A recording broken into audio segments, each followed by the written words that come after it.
تو الحمدللہ آج ہم 12واں پارہ پڑھیں گے۔ رب کریم ہمیں اس کو سننا، سمجھنا اور اس پہ عمل کرنا نصیب فرمائے۔ شروع کرتی ہوں اللہ پاک کے نام سے جو ہمارا مہربان نہایت رحم والا ہے۔ زمین پر چلنے پھرنے والے جتنے جاندار ہیں سب کی روزیاں اللہ تعالیٰ پر ہیں۔ وہی ان کے رہنے سہنے کی جگہ کو جانتا ہے اور ان کے سونپنے جانے کی جگہ وہ بھی سب کچھ واضح کتاب میں موجود ہے۔ اللہ ہی وہ ہے جس نے 6 دن میں آسمان اور زمین کو پیدا کیا اور اس کا عرش پانی پر تھا تاکہ وہ تمہیں آزمائے کہ تم میں سے اچھے عمل والا کون ہے۔ اگر آپ ان سے کہیں کہ تم لوگ مرنے کے بعد اٹھا کھڑے کیے جاؤ گے تو کافر لوگ پلٹ کر جواب دیں گے کہ یہ تو نرا صاف صاف جادو ہی ہے۔ اور اگر ہم ان سے عذاب کو گنی چنی مدت کے لیے پیچھے ڈال دیں تو ضرور پکار اٹھیں گے کہ عذاب کو کون سی چیز روکے ہوئے ہے۔ سنو، جس دن وہ ان کے پاس آئے گا پھر ان سے ٹلنے والا نہیں، پھر تو جس چیز کی ہنسی اڑا رہے تھے وہ انہیں گھیر لے گی۔ اگر ہم انسان کو اپنی کسی نعمت کا ذائقہ چکھا کر پھر اس سے لے لیں تو وہ بہت ہی نا امید اور بڑا ہی ناشکرا بن جاتا ہے، اور اگر ہم اسے کوئی نعمت چکھائیں اس سختی کے بعد جو اسے پہنچ چکی ہے تو وہ کہنے لگتا ہے کہ بس برائیاں مجھ سے جاتی رہیں۔ یقیناً وہ بڑا ہی اترانے والا شیخی خور ہے۔ سوائے ان کے جو صبر کرتے ہیں اور نیک کاموں میں لگے رہتے ہیں، انہی لوگوں کے لیے بخشش بھی ہے اور بہت بڑا نیک بدلہ بھی۔ بس شاید کہ آپ اس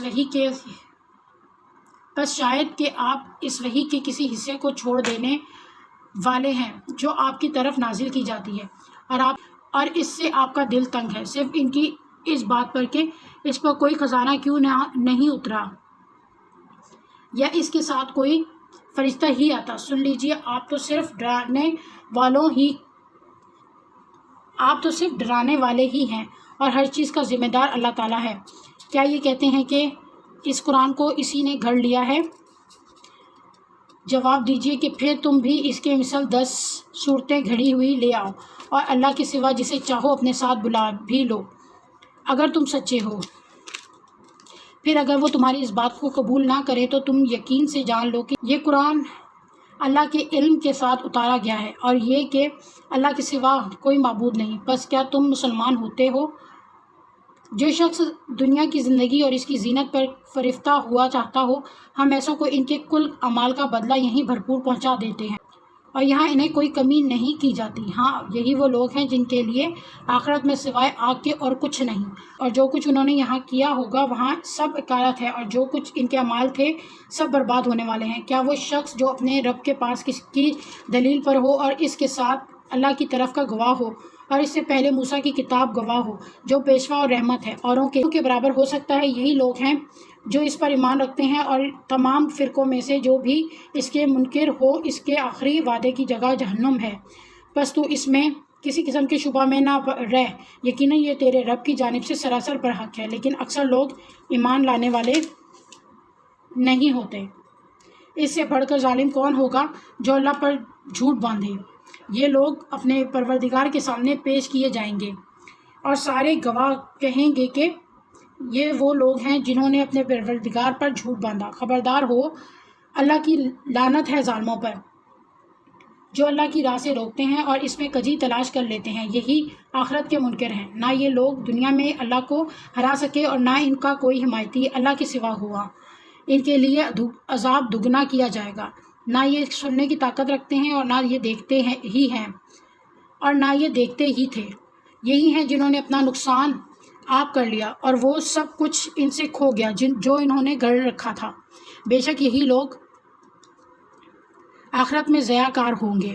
یقیناً جو لوگ ایمان لائے اور انہوں نے کام بھی نیک کیے اور اپنے پالنے والے کی طرف جھکتے رہے، وہی جنت میں جانے والے ہیں جہاں وہ ہمیشہ ہی رہنے والے ہیں۔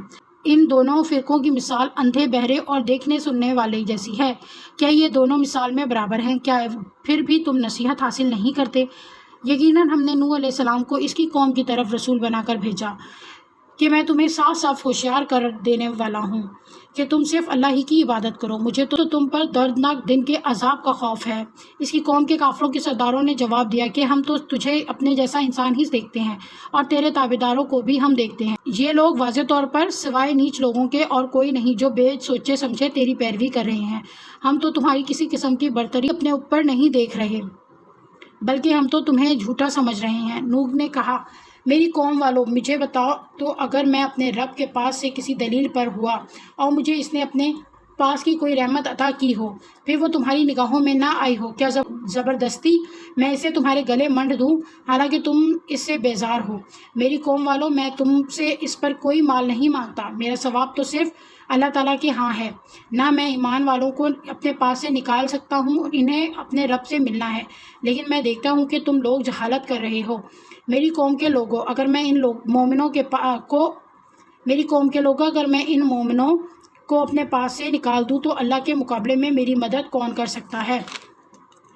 کیا تم کچھ بھی نصیحت نہیں پکڑتے؟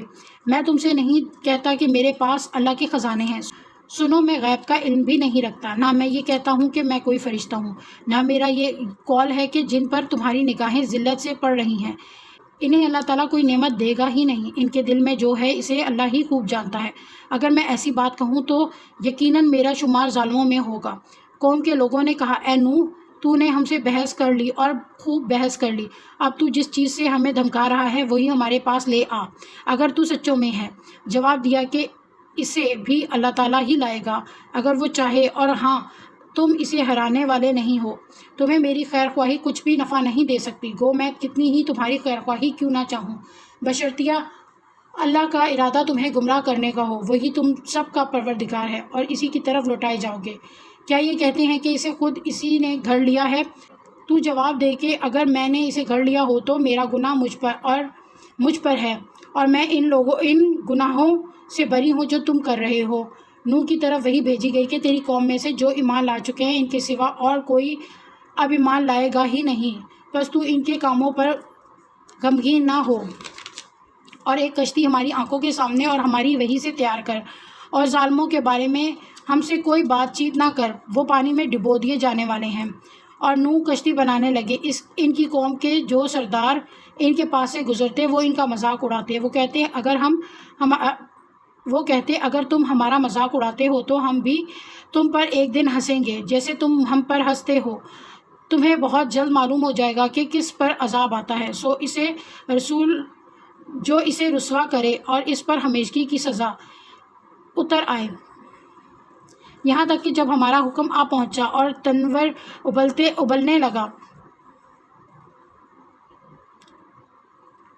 ہم نے کہا کہ اس کشتی میں ہر قسم کے جانداروں میں سے جوڑے یعنی 2 جانور، ایک نر اور ایک مادہ سوار کرا لے، اور اپنے گھر کے لوگوں کو بھی سوائے ان کے جن پر پہلے سے بات پڑ چکی ہے، اور سب ایمان والوں کو بھی اس کے ساتھ ایمان لانے والے بہت ہی کم تھے۔ نوح علیہ السلام نے کہا، اس کشتی میں بیٹھ جاؤ اللہ ہی کے نام سے، اس کا چلنا اور ٹھہرنا، یقیناً میرا رب بڑی بخشش اور بڑے رحم والا ہے۔ وہ کشتی انہیں پہاڑوں جیسی موجوں میں لے کر جا رہی تھی، اور نوح علیہ السلام نے اپنے لڑکے کو جو ایک کنارے پر تھا پکار کر کہا کہ اے میرے پیارے بچے، ہمارے ساتھ سوار ہو جا اور کافروں میں شامل نہ رہ۔ اس نے جواب دیا کہ میں تو کسی بڑے پہاڑ کی طرف پناہ میں آ جاؤں گا جو مجھے پانی سے بچا لے گا۔ نوح علیہ السلام نے کہا، آج اللہ کے امر سے بچانے والا کوئی نہیں، صرف وہی بچیں گے جن پر اللہ کا رحم ہوا۔ اسی وقت ان دونوں کے درمیان موج حائل ہو گئی اور وہ ڈوبنے والوں میں سے ہو گیا۔ فرما دیا گیا کہ اے زمین اپنے پانی کو نکل جا اور اے آسمان بس کر تھم جا۔ اسی وقت پانی سکھا دیا گیا اور کام پورا کر دیا گیا، اور کشتی جودی نامی پہاڑ پر جا لگی، اور فرما دیا گیا کہ ظالم لوگوں پر لعنت نازل ہو۔ نوح علیہ السلام نے اپنے پروردگار کو پکارا اور کہا کہ میرے رب، میرا بیٹا تو میرے گھر والوں میں سے ہے، یقیناً تیرا وعدہ بالکل سچا ہے اور تو تمام حاکموں سے بہتر حاکم ہے۔ اللہ تعالیٰ نے فرمایا، اے نوح، یقیناً وہ تیرے گھرانے سے ہے۔ اللہ تعالیٰ نے فرمایا، اے نوح، یقیناً وہ تیرے گھرانے سے نہیں ہے، اس کے کام بالکل ہی ناشائستہ ہیں، تجھے ہرگز وہ چیز نہ مانگنی چاہیے جس کا تجھے مطلقاً علم نہ ہو۔ میں تجھے نصیحت کرتا ہوں کہ جاہلوں میں سے اپنا شمار کرانے سے باز رہ۔ نوح نے کہا میرے پالنہار، میں تیری ہی پناہ چاہتا ہوں اس بات سے کہ تجھ سے وہ مانگوں جس کا مجھے علم ہی نہ ہو۔ اگر تو مجھے نہ بخشے اور تو مجھ پر رحم نہ فرمائے گا تو میں خسارہ پانے والوں میں ہو جاؤں گا۔ فرما دیا گیا کہ اے نوح، ہماری جانب سے سلامتی اور ان برکتوں کے ساتھ اتر جو تجھ پر ہیں اور تیرے ساتھ کی بہت سی جماعتوں پر، اور بہت سی وہ امتیں ہوں گی جنہیں ہم فائدہ تو ضرور پہنچائیں گے لیکن پھر انہیں ہماری طرف سے دردناک عذاب پہنچے گا۔ یہ خبریں غیب کی خبروں میں سے ہیں جن کی وحی ہم آپ کی طرف کرتے ہیں، انہیں اس سے پہلے آپ جانتے تھے اور نہ آپ کی قوم، اس لیے آپ صبر کرتے رہیے۔ یقین مانیے کہ انجام کار پرہیزگاروں کے لیے ہی ہے۔ اور قوم عاد کی طرف ان کے بھائی ہود کو ہم نے بھیجا۔ اس نے کہا میری قوم والو، اللہ ہی کی عبادت کرو، اس کے سوا تمہارا کوئی معبود نہیں، تم تو صرف بہتان باندھ رہے ہو۔ اے میری قوم، میں تم سے اس کی کوئی اجرت نہیں مانگتا، میرا اجر اس کے ذمہ ہے جس نے مجھے پیدا کیا ہے، تو کیا پھر بھی تم عقل سے کام نہیں لیتے؟ اے میری قوم کے لوگو، تم اپنے پالنے والے سے اپنی تقصیروں کی معافی طلب کرو اور اس کی جناب میں توبہ کرو تاکہ وہ برسنے والے بادل تم پر بھیج دے اور تمہاری طاقت قوت بڑھا دے اور تم جرم کرتے ہوئے روگردانی نہ کرو۔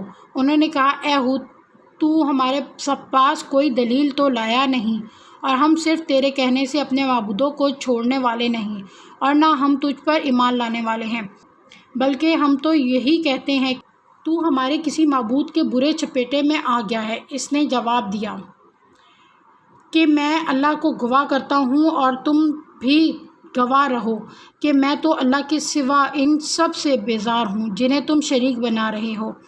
اچھا تم سب مل کر میرے خلاف چالیں چل لو اور مجھے بالکل مہلت نہ دینا۔ میرا بھروسہ صرف اللہ تعالیٰ پر ہی ہے جو میرا اور تم سب کا پروردگار ہے، جتنے بھی پاؤں دھرنے والے ہیں سب کی پیشانی وہی تھامے ہوئے ہے۔ یقیناً میرا رب بالکل صحیح راہ پر ہے۔ پس اگر تم روگردانی کرو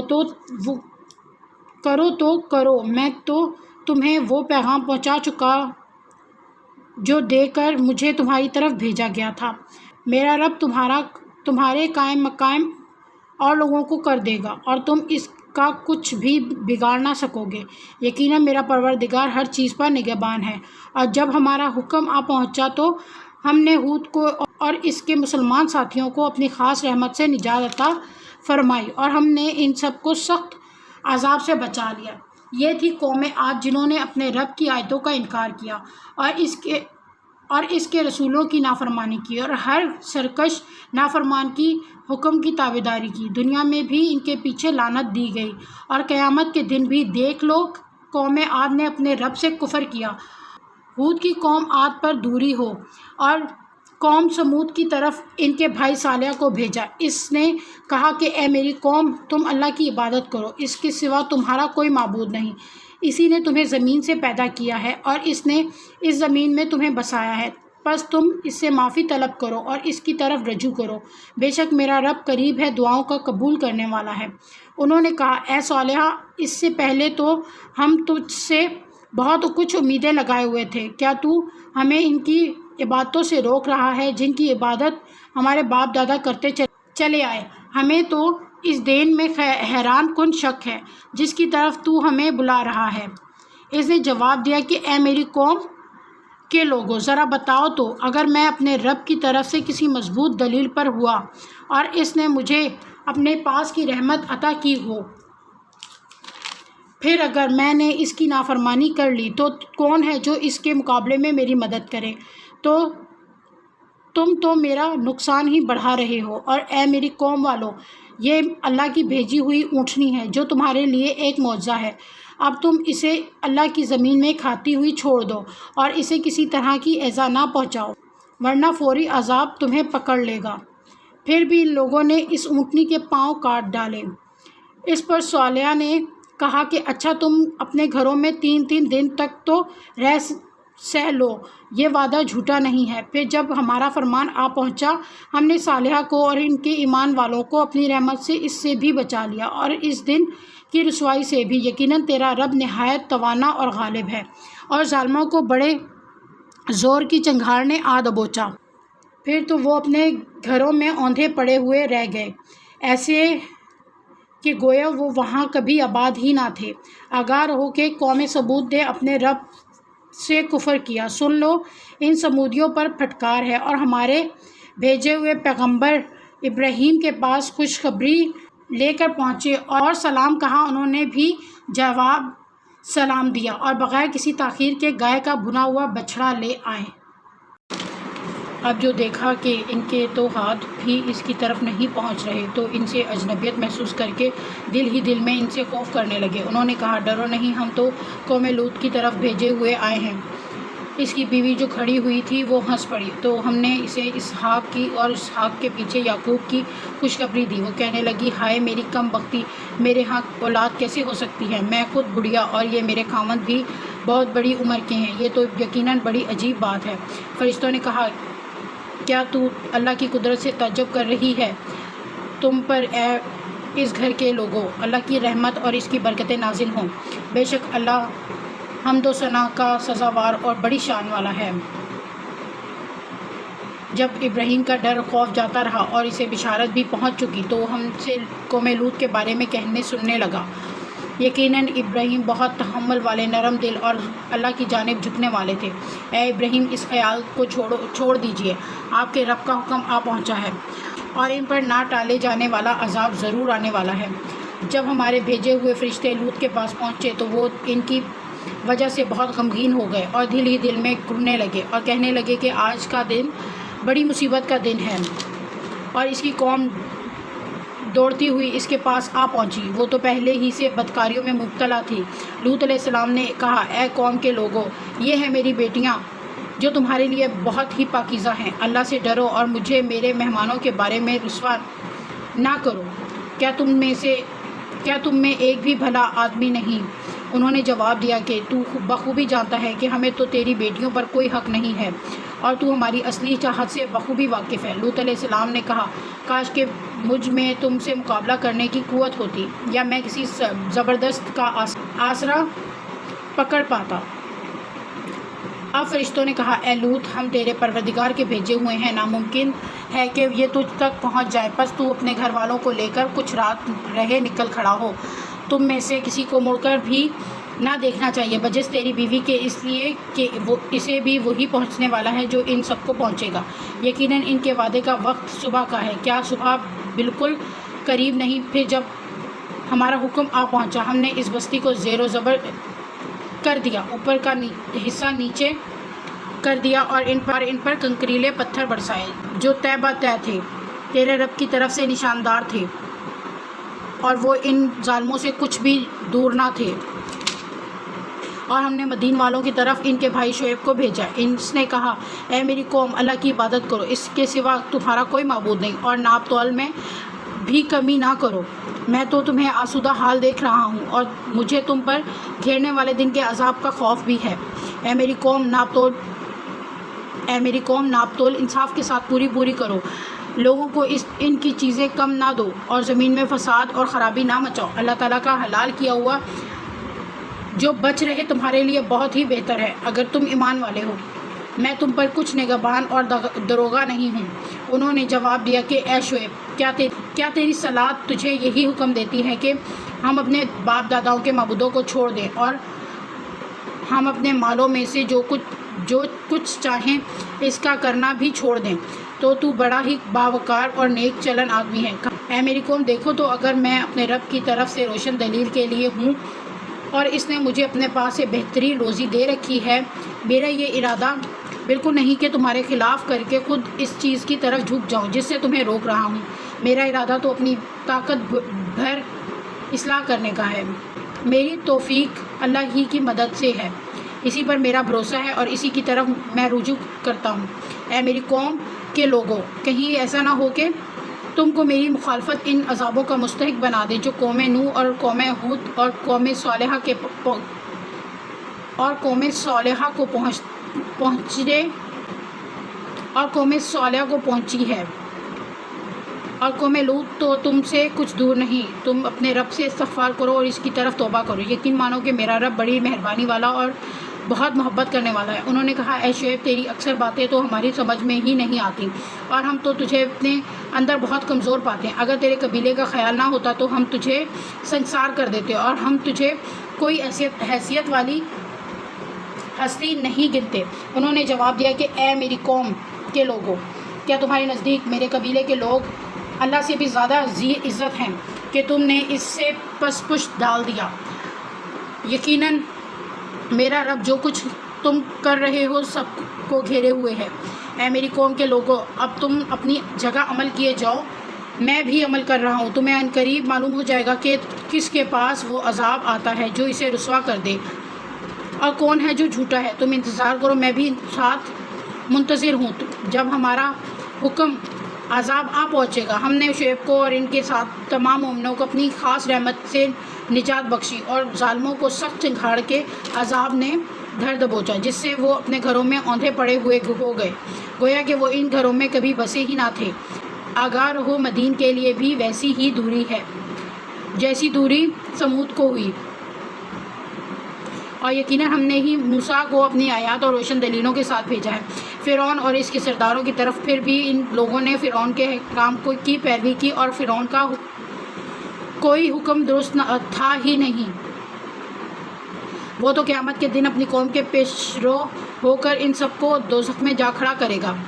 وہ بہت ہی برا گھاٹ ہے جس پر لاکھڑا کیے جائیں گے۔ ان پر تو اس دنیا میں بھی لعنت چپکا دی گئی، اور قیامت کے دن بھی برا انعام ہے جو دیا گیا۔ بستیوں کی یہ بعض خبریں جنہیں ہم تیرے سامنے بیان فرما رہے ہیں، ان میں سے بعض تو موجود ہیں اور بعض کی فصلیں کٹ گئی ہیں۔ ہم نے ان پر کوئی ظلم نہیں کیا، بلکہ خود انہوں نے ہی اپنے اوپر ظلم کیا، اور انہیں ان کے معبود نے کوئی فائدہ نہ پہنچایا جنہیں وہ اللہ کے سوا پکارا کرتے تھے، جبکہ تیرے پروردگار کا حکم آ پہنچا، بلکہ اور ان کا نقصان ہی انہوں نے بڑھا دیا۔ تیرے پروردگار کی پکڑ کا یہی طریقہ ہے، جبکہ وہ بستیوں کے رہنے والے ظالموں کو پکڑتا ہے، بے شک اس کی پکڑ دکھ دینے والی اور نہایت سخت ہے۔ یقیناً اس میں ان لوگوں کے لیے نشان عبرت ہے جو قیامت کے عذاب سے ڈرتے ہیں، وہ دن جس میں سب لوگ جمع کیے جائیں گے، اور وہ دن ہے جس میں سب حاضر کیے جائیں گے۔ اسے ہم جو ملتوی کہتے ہیں وہ صرف ایک مدت معین تک ہے، جس دن وہ آ جائے گی مجال نہ ہوگی کہ اللہ کی اجازت کے بغیر کوئی بھی بات کر سکے۔ سو ان میں کوئی بدبخت ہوگا اور کوئی نیک بخت، لیکن جو بدبخت ہوئے وہ دوزخ میں ہوں گے، وہیں چیخیں چلائیں گے، وہ وہیں ہمیشہ رہنے والے ہیں جب تک آسمان و زمین برقرار رہیں، سوائے اس وقت کے جو تمہارا رب چاہے۔ یقیناً تیرا رب جو کچھ چاہے کر گزرتا ہے۔ لیکن جو نیک بخت کیے گئے وہ جنت میں ہوں گے، جہاں ہمیشہ رہیں گے جب تک آسمان و زمین باقی رہے، مگر جو تیرا پروردگار چاہے۔ یہ بے انتہا بخشش ہے، اس لیے آپ ان چیزوں سے شک و شبہ میں نہ رہیں جنہیں یہ لوگ پوج رہے ہیں۔ ان کی پوجا تو اس طرح ہے جس طرح ان کے باپ دادا کی اس سے پہلے تھی۔ ہم ان سب کو ان کا پورا حصہ بغیر کسی کمی کے دینے والے ہیں۔ یقیناً ہم نے موسیٰ علیہ السلام کو کتاب دی، پھر اس میں اختلاف کیا گیا۔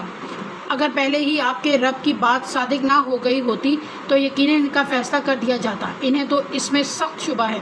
یقیناً ان میں سے ہر ایک جب ان کی روبرو جائے گا تو آپ کا رب اسے اس کے اعمال کا پورا بدلہ دے گا۔ بے شک وہ جو کر رہے ہیں ان سے وہ باخبر ہے۔ بس آپ جمے رہیے جیسا کہ آپ کو حکم دیا گیا ہے، اور وہ لوگ بھی جو آپ کے ساتھ توبہ کر چکے ہیں۔ خبردار تم حد سے نہ بڑھیے، اللہ تمہارے تمام اعمال کا دیکھنے والا ہے۔ دیکھو ظالموں کی طرف ہرگز نہ جھکنا، ورنہ تمہیں بھی دوزخ کی آگ لگ جائے گی، اور اللہ کے سوا اور تمہارا مددگار نہ کھڑا ہو سکے گا، اور نہ تم مدد دیے جاؤ گے۔ دن کے دونوں سروں میں نماز برپا رکھ، اور رات کی کئی ساعتوں میں بھی۔ یقیناً نیکیاں برائیوں کو دور کر دیتی ہیں۔ یہ نصیحت ہے نصیحت پکڑنے والوں کے لیے۔ آپ صبر کرتے رہیے، یقیناً اللہ تعالیٰ نیکی کرنے والوں کا اجر ضائع نہیں کرتا۔ بس کیوں نہ تم سے پہلے زمانے کے لوگوں میں سے ایسے اہل خیر لوگ ہوئے جو زمین میں فساد پھیلانے سے روکتے، سوائے ان چند کے جنہیں ہم نے ان میں سے نجات دی تھی۔ ظالم لوگ تو اسی چیز کے پیچھے پڑ گئے جس میں انہیں آسودگی دی گئی تھی، اور وہ گناہگار تھے۔ آپ کا رب ایسا نہیں کہ کسی بستی کو ظلم سے ہلاک کر دے اور وہاں کے لوگ نیکوکار ہوں۔ اگر آپ کا پروردگار چاہتا تو سب لوگوں کو ایک ہی راہ پر ایک گروہ کر دیتا۔ وہ تو برابر اختلاف کرنے والے ہی رہیں گے، بجز ان کے جن پر آپ کا رب رحم فرمائے۔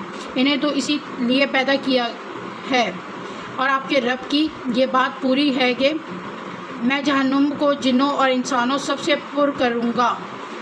رسولوں کے سب احوال ہم آپ کے سامنے آپ کے دل کی تسکین کے لیے بیان فرما رہے ہیں۔ آپ کے پاس اس صورت میں بھی حق پہنچ چکا جو نصیحت و آواز مومنوں کے لیے ایمان نہ لانے والوں سے کہہ دیجئے کہ تم اپنے طور پر عمل کیے جاؤ، ہم بھی عمل میں مشغول ہیں، اور تم بھی انتظار کرو، ہم بھی منتظر ہیں۔ زمینوں اور آسمانوں کا علم غیب اللہ تعالیٰ ہی کو ہے، تمام معاملات کا رجوع بھی اسی کی جانب ہے، بس تجھے اسی کی عبادت کرنی چاہیے اور اسی پر بھروسہ رکھنا چاہیے، اور تم جو کچھ کرتے ہو اس سے اللہ تعالیٰ بے خبر نہیں۔ شروع کرتا ہوں اللہ کے نام سے جو بڑا مہربان نہایت رحم والا ہے۔ الف لام را، یہ روشن کتاب کی آیتیں ہیں۔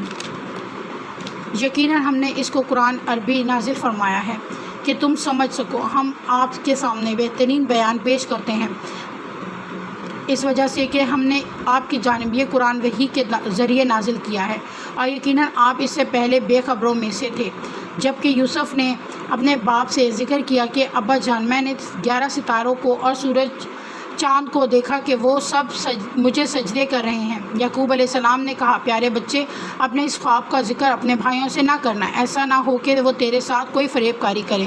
شیطان تو انسان کا کھلا دشمن ہے، اور اسی طرح تجھے تیرا پروردگار برگزیدہ کرے گا اور تجھے معاملہ فہمی یا خوابوں کی تعبیر بھی سکھائے گا، اور اپنی نعمت تجھے بھرپور عطا فرمائے گا، اور یعقوب کے گھر والوں کو بھی، جیسے کہ اس نے اس سے پہلے تیرے دادا اور پردادا یعنی ابراہیم و اسحاق کو بھی بھرپور اپنی نعمت دی تھی۔ یقیناً تیرا رب بہت بڑے علم والا اور زبردست حکمت والا ہے۔ یقیناً یوسف اور اس کے بھائیوں میں دریافت کرنے والوں کے لیے بڑی نشانیاں ہیں۔ جبکہ انہوں نے کہا کہ یوسف اور اس کے بھائی بنسبت ہمارے باپ کو بہت زیادہ پیارے ہیں، حالانکہ ہم طاقتور جماعت ہیں، کوئی شک نہیں کہ ہمارے ابا سری غلطی میں ہیں۔ یوسف کو تو مار ہی ڈالو یا اسے کسی نامعلوم جگہ پھینک دو کہ تمہارے والد کا رخ تمہاری طرف ہی ہو جائے، اس کے بعد تم نیک ہو جانا۔ ان میں سے ایک نے کہا، یوسف کو قتل تو نہ کرو، بلکہ اسے کسی اندھے کنویں کی تہہ میں ڈال آؤ کہ اسے کوئی آتا جاتا قافلہ اٹھا لے جائے۔ اگر تمہیں کرنا ہی ہے تو یوں کرو۔ انہوں نے کہا، ابا، آخر آپ یوسف علیہ السلام کے بارے میں ہم پر اعتبار کیوں نہیں کرتے؟ ہم تو اس کے خیر خواہ ہیں، کل آپ اسے ضرور ہمارے ساتھ بھیج دیجیے کہ خوب کھائے پیے اور کھیلے، اس کی حفاظت کے ہم ذمہ دار ہیں۔ یعقوب علیہ السلام نے کہا، اسے تمہارا لے جانا مجھے تو سخت صدمہ دے گا، اور مجھے یہ بھی کھٹکا لگا رہے گا کہ تمہاری غفلت میں اسے بھیڑیا کھا جائے۔ انہوں نے جواب دیا کہ ہم جیسی زور آور جماعت کے موجودگی میں بھی اگر اسے بھیڑیا کھا جائے تو ہم بالکل نکمے ہی ہوئے۔ پھر جب اسے لے چلے اور سب نے مل کر ٹھان لیا کہ اسے غیر آباد گہرے کنویں کی تہہ میں پھینک دیں، ہم نے یوسف علیہ السلام کی طرف وحی کی کہ یقیناً وہی وقت آ رہا ہے کہ تو انہیں اس ماجرے کی خبر اس حال میں دے گا کہ وہ جانتے ہی نہ ہوں۔ اور عشاء کے وقت وہ سب اپنے باپ کے پاس روتے ہوئے پہنچے اور کہنے لگے، ابا جان، ہم تو آپس میں دوڑ میں لگ گئے اور یوسف علیہ السلام کو ہم نے اسباب کے پاس چھوڑا، بس اسے بھیڑیا کھا گیا۔ آپ تو ہماری بات نہیں مانیں گے، گو ہم بالکل سچے ہیں، اور یوسف کے کرتے کو جھوٹ موٹ کے خون آلود بھی کر لائے تھے۔ باپ نے کہا، یوں نہیں، بلکہ تم نے اپنے دل ہی سے ایک بات بنا لی ہے، بس صبر ہی بہتر ہے، اور تمہاری بنائی ہوئی باتوں پر اللہ ہی سے مدد کی طلب ہے۔ اور ایک قافلہ آیا اور انہوں نے اپنے پانی لانے والے کو بھیجا، اس نے اپنا ڈول لٹکا دیا، کہنے لگا، واہ واہ، خوشی کی بات ہے، یہ تو ایک لڑکا ہے۔ انہوں نے اسے مال تجارت قرار دے کر چھپا دیا، اور اللہ تعالیٰ اس سے باخبر تھا جو وہ کر رہے تھے، اور انہوں نے اسے بہت ہی ہلکی قیمت پر گنتی کے چند درہموں پر ہی بیچ ڈالا۔ وہ تو یوسف کے بارے میں بہت ہی بے رغبت تھے۔ مصر والوں میں سے جس نے اسے خریدا تھا، اس نے اپنی بیوی سے کہا کہ اسے بہت عزت و احترام کے ساتھ رکھو، بہت ممکن ہے کہ یہ ہمیں فائدہ پہنچائے یا اسے ہم اپنا بیٹا ہی بنا لیں۔ یوں ہم نے مصر کی سرزمین میں یوسف کا قدم جما لیا کہ ہم اسے خواب کی تعبیر کا کچھ علم سکھا دیں۔ اللہ اپنے ارادے پر غالب ہے، لیکن اکثر لوگ بے علم ہوتے ہیں۔ اور جب یوسف پختگی کی عمر کو پہنچ گئے، ہم نے اسے قوت فیصلہ اور علم دیا۔ ہم نیک کاروں کو اسی طرح بدلہ دیتے ہیں۔ اس عورت نے جس کے گھر میں یوسف تھے، یوسف کو بہلانا پھسلانا شروع کیا کہ وہ اپنے نفس کی نگرانی چھوڑ دے، اور دروازے بند کر کے کہنے لگی، لو آ جاؤ۔ یوسف نے کہا، اللہ کی پناہ، وہ میرا رب ہے، مجھے اس نے بہت اچھی طرح رکھا ہے، بے انصافی کرنے والوں کا بھلا نہیں ہوتا۔ اس عورت نے یوسف کی طرف کا قصد کیا، اور یوسف اس کا قصد کرتے اگر وہ اپنی پروردگار کی دلیل نہ دیکھتے۔ یوں ہی ہوا اس واسطے کہ ہم اس سے برائی اور بے حیائی دور کر دیں۔ بے شک وہ ہمارے چنے ہوئے بندوں میں سے تھا۔ دونوں دروازے کی طرف دوڑے، اور اس عورت نے یوسف کا کرتا پیچھے کی طرف سے کھینچ کر پھاڑ ڈالا، اور دروازے کے پاس ہی عورت کا شوہر دونوں کو مل گیا تو کہنے لگی، جو شخص تیری بیوی کے ساتھ برا ارادہ کرے، بس اس کی سزا یہی ہے کہ اسے قید کر دیا جائے اور کوئی دردناک سزا دی جائے۔ یوسف نے کہا، یہ عورت ہی مجھے پھسلا رہی تھی، اور عورت کے قبیلے ہی کے ایک شخص نے گواہی دی کہ اگر اس کا کرتا آگے سے پھٹا ہوا ہو تو عورت سچی ہے اور یوسف جھوٹ بولنے والوں میں سے ہے، اور اگر اس کا کرتا پیچھے کی جانب سے پھاڑا گیا ہے تو عورت جھوٹی ہے اور یوسف سچوں میں سے ہے۔ خاوند نے جو دیکھا کہ یوسف کا کرتا پیٹھ کی جانب سے پھاڑا گیا ہے تو صاف کہہ دیا کہ یہ تو تم عورتوں کی چال بازی ہے، بے شک تمہاری چال بازی بہت بری ہے۔ یوسف، اب اس بات کو آتی جاتی کرو، اور اے عورت، تو اپنے گناہ سے توبہ کر، بے شک تو گناہگاروں میں سے ہے۔ اور شہر کی عورتوں میں چرچا ہونے لگا کہ عزیز کی بیوی اپنی جوان غلام کو اپنے مطلب نکالنے کے لیے بہلانے پھسلانے میں لگی رہتی ہے۔ ان کے دل میں یوسف کی محبت بیٹھ گئی ہے، ہمارے خیال میں تو وہ سری گمراہی میں ہے۔ اس نے جب ان کی اس پرفریب غیبت کا حال سنا تو انہیں بلوا بھیجا اور ان کے لیے ایک مجلس مرتب کی، اور ان میں سے ہر ایک کو چھری دی اور کہا، اے یوسف، ان کے سامنے چلے آؤ۔ ان عورتوں نے جب اسے دیکھا تو بہت بڑا جانا اور اپنے ہاتھ کاٹ لیا، اور زبان سے نکل گیا کہ حاشا اللہ، یہ انسان تو ہرگز نہیں، یہ تو یقیناً کوئی بہت ہی بزرگ فرشتہ ہے۔ اس وقت عزیز مصر کی بیوی نے کہا، یہی ہیں جن کے بارے میں تم مجھے طعنہ دے رہی تھی۔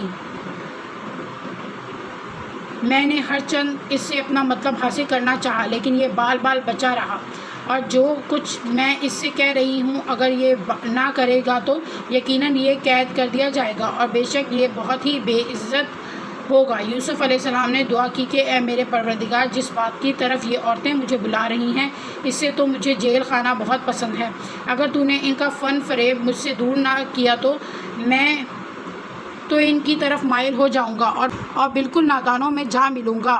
اس کے رب نے اس کی دعا قبول کر لی اور ان عورتوں کے داؤ پیچ اس سے پھیر دیے، یقیناً وہ سننے والا جاننے والا ہے۔ پھر ان تمام نشانیوں کے دیکھ لینے کے بعد بھی انہیں یہی مصلحت معلوم ہوئی کہ یوسف کو کچھ مدت کے لیے قید خانے میں رکھیں۔ اس کے ساتھ ہی 2 اور جوان بھی جیل خانے میں داخل ہوئے۔ ان میں سے ایک نے کہا کہ میں نے خواب میں اپنے آپ کو شراب نچوڑتے دیکھا ہے، اور دوسرے نے کہا، میں نے اپنے آپ کو دیکھا ہے کہ میں اپنے سر پر روٹی اٹھائے ہوئے ہوں جسے پرندے کھا رہے ہیں، ہمیں آپ اس کی تعبیر بتائیے، ہمیں تو آپ خوبیوں والے شخص دکھائی دیتے ہیں۔ یوسف نے کہا، تمہیں جو کھانا دیا جاتا ہے اس کے تمہارے پاس پہنچنے سے پہلے ہی میں تمہیں اس کی تعبیر بتلا دوں گا۔ یہ سب اس علم کی بدولت ہے جو مجھے میرے رب نے سکھایا ہے۔ میں نے ان لوگوں کا مذہب چھوڑ دیا ہے جو اللہ پر ایمان نہیں رکھتے اور آخرت کے بھی منکر ہیں۔ میں اپنے باپ دادا کے دین کا پابند ہوں، یعنی ابراہیم و اسحاق اور یعقوب کے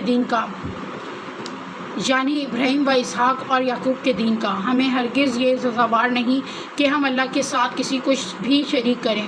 ہم پر اور تمام لوگوں پر اللہ تعالیٰ کا خاص فضل ہے، لیکن اکثر لوگ ناشکری کرتے ہیں۔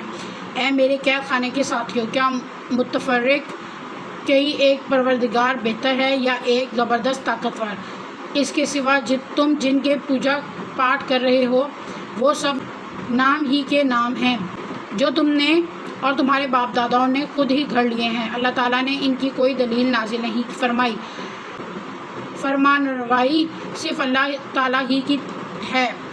اس کا فرمان ہے کہ تم سب سوائے اس کے کسی اور کی عبادت نہ کرو، یہی دین ہے، درست ہے، لیکن اکثر لوگ نہیں جانتے۔ اے میرے قید خانے کے رفیقو، تم دونوں میں سے ایک تو اپنے بادشاہ کو شراب پلانے پر مقرر ہو جائے گا، لیکن دوسرا سولی پر چڑھایا جائے گا اور پرندے اس کا سر نوچ نوچ کھائیں گے۔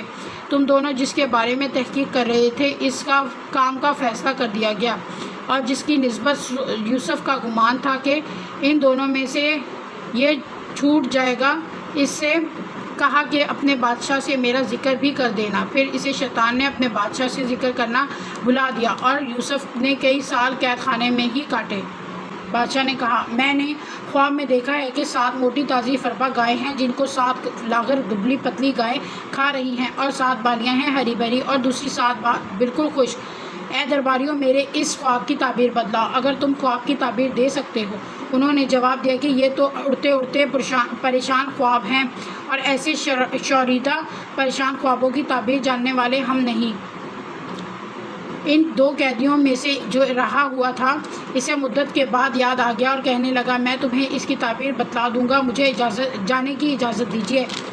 اے یوسف، اے بہت بڑے سچے یوسف، آپ ہمیں اس خواب کی تعبیر بتلائیے کہ 7 موٹی تازی گائے ہیں، جنہیں 7 دبلی پتلی گائے کھا رہی ہیں، اور 7 بالکل سبز گوشے ہیں، اور 7 ہی دوسرے بھی بالکل خشک ہیں، تاکہ میں واپس جا کر ان لوگوں سے کہوں کہ وہ سب جان لیں۔ یوسف نے جواب دیا کہ تم 7 سال تک پے در پے لگاتار حسب عادت غلہ بویا کرنا، اور فصل کاٹ کر اسے بالیوں سمیت ہی رہنے دینا، سوائے اپنے کھانے کی تھوڑی سی مقدار کے۔ اس کے بعد 7 سال نہایت سخت قحط کے آئیں گے، وہ اس غلے کو کھا جائیں گے جو تم نے ان کے لیے ذخیرہ رکھ چھوڑا تھا، سوائے اس تھوڑے سے کہ جو تم روک رکھتے ہو۔